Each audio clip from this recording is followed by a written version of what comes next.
Hello friends, welcome to connecting dots. So మనం ఈరోజు monetary policy committee గురించి డీటెయిల్గా చూద్దాము. ఈ మధ్యకాలంలో న్యూస్లో ఉంది కదా, monetary policy review committee meeting జరిగింది కదా June 6th. రెపో రేట్ని 50 బేసిస్ పాయింట్స్ని, సిఆర్ఆర్ క్యాష్ రిజర్వ్ రేషియోని 100 బేసిస్ పాయింట్స్ని తగ్గించిందని మనం చదువుకున్నాం కదా.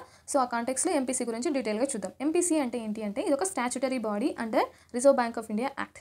ఏ యాక్ట్ ద్వారా అంటే ఆర్బీఐ యాక్ట్ 1934 ఈ యాక్ట్ని అమెండ్మెంట్ చేసి సెక్షన్ 45ZB అనే ప్రొవిజన్ ప్రకారము ఈ బాడీని కాన్స్టిట్యూట్ చేశారనమాట. ఎందుకు అంటే మార్కెట్లో ఇంట్రెస్ట్ రేట్ని సెట్ చేయడానికి, ప్రైజెస్ని స్టెబిలైజ్ చేయడానికి, ఎకనామిక్ గ్రోత్ని సపోర్ట్ చేయడానికి. ఇది మెయిన్ ఆబ్జెక్టివ్ ఆఫ్ ఎంపీసీ అనమాట. ఎలా చేశారు అంటే 2015లో మానిటరీ పాలసీ ఫ్రేమ్వర్క్ అగ్రిమెంట్ అనేది ఒకటి సైన్ చేశారు గవర్నమెంట్ అండ్ ఆర్బీఐ. ఈ అగ్రిమెంట్ ప్రకారం 2016లో ఈ ఆర్బీఐ యాక్ట్ని అమెండ్మెంట్ చేసి ఈ ఎంపీసీని క్రియేట్ చేశారనమాట. ఎందుకు క్రియేట్ చేయాల్సి వచ్చింది అంటే, ఇంతకుముందు ఆర్బీఐ మాత్రమే ఇన్ఫ్లేషన్ టార్గెటింగ్కి సంబంధించిన అన్ని విషయాలు మెయింటైన్ చేసేదన్నమాట. అంటే గవర్నమెంట్కి ఏ రోల్ ఉండకపోయేది. ఆర్బీఐ మాత్రమే ఇన్ఫ్లేషన్ తగ్గించాలన్న డెసిషన్ తీసుకునేది, పెంచాలన్న కూడా సోల్గా డెసిషన్ తీసుకునేది. అలాంటప్పుడు ఆర్బీఐకి గవర్నమెంట్కి ఒక చిన్న టసల్ నచ్చేదన్నమాట. ఇన్ఫ్లేషన్ తగ్గించడం ఎక్కించడం గొప్ప, లేకపోతే గ్రోత్ని కూడా ఇంప్రూవ్ చేయడం ఇంపార్టెంటా, ఏది ఇంపార్టెంట్ అనేసి. సో అలాంటి దాన్ని అంత తీసేయాలి, కన్ఫ్యూజన్ అంతా ఉండకూడదు అనేసి 2016లో ఈ బాడీని కాన్స్టిట్యూట్ చేశారనమాట. ఏమైనా రికమెండేషన్స్ ఉన్నాయా, ఎవరైనా కమిటీస్ రికమెండేషన్ చేశాయా ఇలాంటి ఒక ఫ్రేమ్వర్క్ని క్రియేట్ చేయడానికి అంటే కొన్ని రికమెండేషన్స్ ఉన్నాయన్నమాట. Chakravarthy committee, Tarapore committee, Raghuram Rajan committee, Urjit Patel committee, ఈ కమిటీస్ అన్ని ఒక అభిప్రాయపడ్డాయి అనమాట. ఒక ఇండిపెండెంట్ బాడీ ఉంటే బాగుంటుంది. కొంతమంది ఆర్బీఐ నుంచి, కొంతమంది సెంట్రల్ గవర్నమెంట్ నుంచి, ఇద్దరు కలిసి కన్సెన్సస్గా డెసిషన్ తీసుకుంటే బాగుంటుంది, ఇద్దరు కలిసి వర్క్ చేయొచ్చు, అప్పుడు స్టెబిలైజేషన్ అవుతుంది మార్కెట్ అనేసి. సో అందుకోసం ఈ కమిటీని కాన్స్టిట్యూట్ చేశారనమాట. ఎందుకు అంటే ఆబ్జెక్టివ్స్ ఏంటి అంటే, ప్రైస్ స్టెబిలైజేషన్ అనేది మెయిన్ ఇంపార్టెంట్, ఎకనామిక్ గ్రోత్ కూడా దృష్టిలో పెట్టుకొని స్టెబిలిటీని మెయింటైన్ చేయాలి.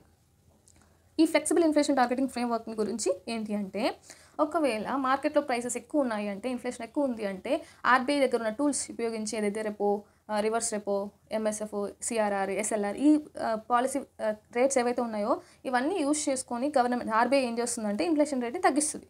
ఒకవేళ ఎక్కువ ఉంది అంటే తగ్గిస్తుంది, తక్కువ ఉంది అంటే పెంచుతుంది. అది అది ఫ్లెక్సిబుల్ అనమాట. తక్కువ ఉన్నప్పుడు పెంచడం, ఎక్కువ ఉన్నప్పుడు తగ్గించడం అనేది ఫ్లెక్సిబుల్. ఎప్పుడు అవసరానికి తగ్గట్టు మారుచుకుంటూ రావడం అనమాట. ఇది ఇన్ఫ్లేషన్ టార్గెటింగ్ అంటే ఏంటి అంటే, 2016లో ఈ బాడీ ఫస్ట్ టైం మీట్ అయింది కదా అక్టోబర్లో. సో అప్పుడు ఏం చేశారు అంటే 2016 నుంచి 21 వరకు ఈ టార్గెట్ ఎంతైతే ఉందో సిపిఐ తీసుకుంటాం కదా, ఈ సిపిఐ ఇన్ఫ్లేషన్ తీసుకుంటాం మనం ఇన్ఫ్లేషన్ టార్గెటింగ్ కోసం. ఇది 4% +or-2 అనేది సెట్ చేసుకున్నారనమాట. ఎంత ఉండాలి అంటే, లోయెస్ట్ 2% ఉండొచ్చు, హైయెస్ట్ 6% ఉండొచ్చు. అంటే ఈ మధ్యలోనే ఉండాలి, కానీ దీనికి తగ్గకూడదు, దీనికి పెరగకూడదు. అందుకనేసి ఈ టార్గెట్ని పెట్టుకున్నారనమాట. సో 2016 నుంచి 21 వరకే అయిపోయింది, 5 years. 21లో ఏం చేశారంటే ఈ కమిటీ ఏం చేసిందంటే 21 నుంచి 26 వరకు కూడా సేమ్ ఈ టార్గెట్ ఏదైతే ఉందో దీన్ని రిటైన్ చేసుకున్నారనమాట. అంటే 2026 March 31 వరకు కూడా ఇదే ఇన్ఫ్లేషన్ టార్గెటింగ్ రెజిమ్ నడుస్తూ ఉంటుంది మార్కెట్లో.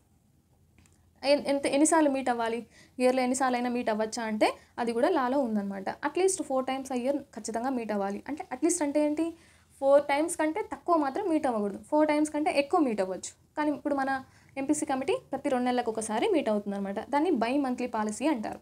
సో ఆర్బీఐ ఏం చేస్తుందంటే, ఈ ఎంపీసీ కమిటీ ఈరోజు మీట్ అయింది కదా, దాని తర్వాత ఆర్బీఐ అనేది కొన్ని రిలీజ్ చేస్తుంది అనమాట డాక్యుమెంట్స్. ఏ డాక్యుమెంట్స్ రిలీజ్ చేస్తుంది అంటే, పాలసీ స్టేట్మెంట్ రిలీజ్ చేస్తుంది. పాలసీ స్టేట్మెంట్ అంటే ఏంది, రివ్యూ కమిటీ మీటింగ్లో ఏదైతే ఉన్న డెసిషన్స్ తీసుకున్నాయో పాలసీకి సంబంధించి, అంటే రెపో రేట్ని పెంచాలా, తగ్గించాలా, ఇన్ఫ్లేషన్ ఎలాంటి టార్గెట్ పెట్టుకోవాలి అనే డీటెయిల్స్ అన్నీ సంబంధించిన డీటెయిల్స్ కోసం ఒక స్టేట్మెంట్ రిలీజ్ చేస్తుంది. నెక్స్ట్ రీజనింగ్స్, ఏ రీజన్ ప్రకారం తీసుకున్నారు, ఎందుకు తగ్గించాల్సి వచ్చింది, ఎందుకు పెంచాల్సి వచ్చింది అనేటి కూడా ఈ డాక్యుమెంట్లో చెప్తారనమాట. ఓటింగ్ ప్యాటర్న్స్ ఎలా ఉన్నాయి, ఒక్కొక్కరు ఏ మెంబర్స్ దేనికి ఓటేశారు, ఏ డెసిషన్కి ఓటేశారు. ఫర్ సపోజ్ రెపోని తగ్గించాలని ఒక రెజల్యూషన్ పాస్ చేశారు అనుకుందాం. ఇప్పుడు మొత్తం ఎంపీసీలో 6 members ఉన్నారు.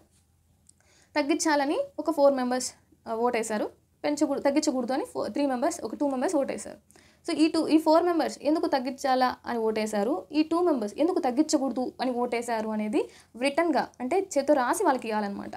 అలాంటి దాన్నే వీళ్ళు ఆర్బీఐ అనేది రిలీజ్ చేస్తుంది. ఎందుకు పర్టికులర్ మెంబర్, ఎందుకు రీజన్ ఏం చెప్పారు, ఈ డెసిషన్ ఓట్ వేయడానికి రీజన్ ఏం చెప్పారు, ఈ డెసిషన్ ఓట్ వేయడానికి రీజన్ ఏం చెప్పారు అనేది కూడా ఆర్బీఐ రిలీజ్ చేస్తుంది అనమాట. స్ట్రక్చర్ చూసుకుంటే మొత్తం 6 members ఉంటారు ఎంపీసీలో. 6 members ఎవరెవరు ఉంటారు అంటే, మొత్తం ఆర్బీఐ నుంచి 3 members ఉంటారు, సెంట్రల్ గవర్నమెంట్ ఒక 3 మెంబర్స్ని అపాయింట్ చేస్తుంది. సెంట్రల్ గవర్నమెంట్ ఈ 3 మెంబర్స్ని 4-year టర్మ్స్కి అపాయింట్ చేస్తుంది. రీఅపాయింట్మెంట్ అనేది ఉండదు. ఈ 3 మెంబర్స్ మొత్తం 6 మెంబర్స్ అనమాట. 6 ఓట్స్ ఉంటాయి. ఏ డెసిషన్ తీసుకోవాలన్నా 6 ఓట్స్ ఉంటాయి. ఇప్పుడు 6 ఓట్ ఇది ఈవెన్ నెంబర్ కదా, ఒకవేళ 3 ఓట్ వేస్తే ఏం చేయాలి ఆ డెసిషన్కి? అప్పుడు ఆర్బీఐ గవర్నర్ ఎవరైతే ఉన్నారో ఆయనకి క్యాస్టింగ్ ఓట్ అనేది ఉంటుంది అనమాట. ఎప్పుడైతే ఇట్లా ఇద్దరికి ఒక డెసిషన్కి 2 సమానంగా ఓట్స్ వచ్చాయి అంటే టై అవుతుంది కదా. అలాంటి టైంలో ఈ ఆర్బీఐ గవర్నర్ ఎవరైతే ఉన్నారో ఒక క్యాస్టింగ్ ఓట్ని యూజ్ చేయొచ్చు అనమాట. ఆయన ఇక్కడ ఓటేయచ్చు, ఇక్కడ ఓటేయచ్చు, ఏదో ఒకదానికి ఓటేస్తే అప్పుడు డెసిషన్ ఏదైతే ఆయన ఎక్కడైతే ఓటేస్తుంటారో ఆ డెసిషన్ పాస్ అయినట్టు.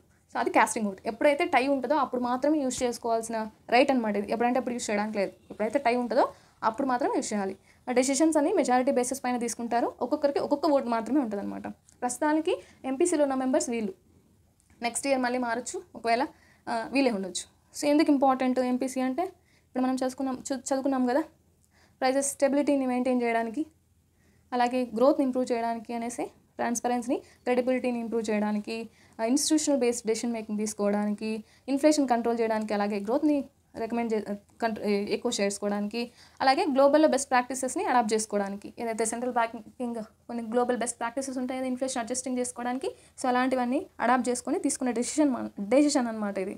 So this is about MPC. So అర్థమైంది అనుకుంటున్నాను. ఫాలో అవ్వండి. అర్థం కాకపోతే చెప్పండి, నేను మళ్ళీ ఎక్స్ప్లెయిన్ చేస్తాను నీట్గా.